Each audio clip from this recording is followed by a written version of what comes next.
The content strategy for local businesses in fixed service areas is very different to a business that has multinational fulfillment capabilities.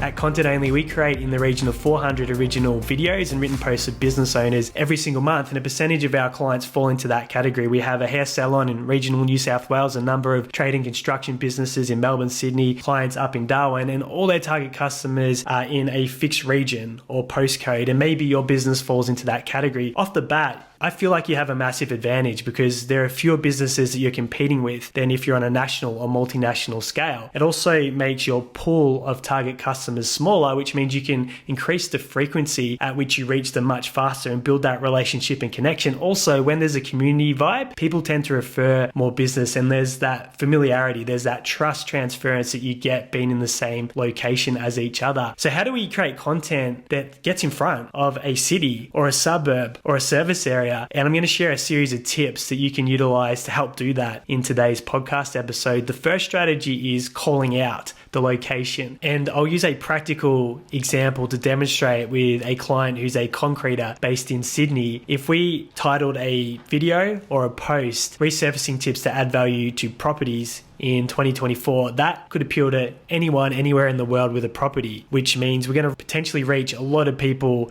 outside our target customer service area. However, if we change one word in the title of that content and we say resurfacing tips to add value to Sydney properties in 2024, we're immediately qualifying our audience and helping the algorithm determine who to show that content to. By doing this, we're going to give up a lot of vanity metrics. By disqualifying the global audience, we're going to reach fewer people, we're going to get less engagement, less interaction. However, we're setting up our content in a way that it appeals to where we can monetize, which is a big difference. The second thing that you can do with a piece of content where you've used the call out strategy is use localized hashtags. So go through the primary platform that you post content on and just look at what businesses are using in terms of hashtags in your locale. And when you go to a platform like Instagram or Facebook, even TikTok, and you start typing in hashtags, it'll tell you how many posts are using those hashtags, and it'll even give you suggestions and ideas. So in the example of our concreter in Sydney, instead of using builder or construction, we would put Sydney builder, Sydney construction, Sydney properties. And that one little nuance can help showcase the content to people that are following those hashtags online, and it also fit the target customer avatar. So call out and use localized hashtags to get in front of the right audience. The next strategy you can utilize is boosting. And by having a smaller audience, it's as simple as putting in the age range of your target clients and just the postcode and the area. And if you do a piece of content that adds value, educates, gives social proof on your products or services, and you're circulating that within the community and you're using the call out strategy, all of a sudden the appeal gets very focused and you'll get a high level of frequency with people that see that particular post in their feeds. And even if they're not a fit to engage your company, because they know other people in the community, they can see that you're in the community, they might tag one of their friends, someone in the network that they know is looking for that particular solution. This is why I feel like localized businesses can have a massive advantage when it comes to content creation if they're willing to give up all the vanity metrics. The next step is names and faces, putting yourself as the business owner or employees inside the company into the videos, into the post visuals. The reason why this is super powerful for fixed service areas is you can build local celebrity very, very quickly. The more narrow your service area is, the faster you can stand out because you can reach that smaller population at a higher frequency. A great example of this is a friend of mine, Steve Ramsey, who's a cabinet maker in South Australia. He was circulating his post on Instagram and Facebook, and he was getting stopped in the street saying, "Hey, you're the cabinet guy." And you can create that much faster when you have a fixed service location. You might be going, okay, this all makes sense, but what content do I actually post? So if you go to contentonly.au, you can download the 30 days in 90 minutes content creation system absolutely free. Step one in that system is research. So you can see what your target customers are typing into Google, into YouTube, and then answer those questions using all the different steps we spoke about today. So using the call out, putting your location in the question headline, using the localized hashtags, introducing the faces and names of people in the business, and then circulating and boosting it to the local postcode. If you enjoyed this episode, make sure you follow or subscribe so you can catch all new future episodes on demand. And if you're on a platform where you can leave a 5-star review, it helps more people discover the show.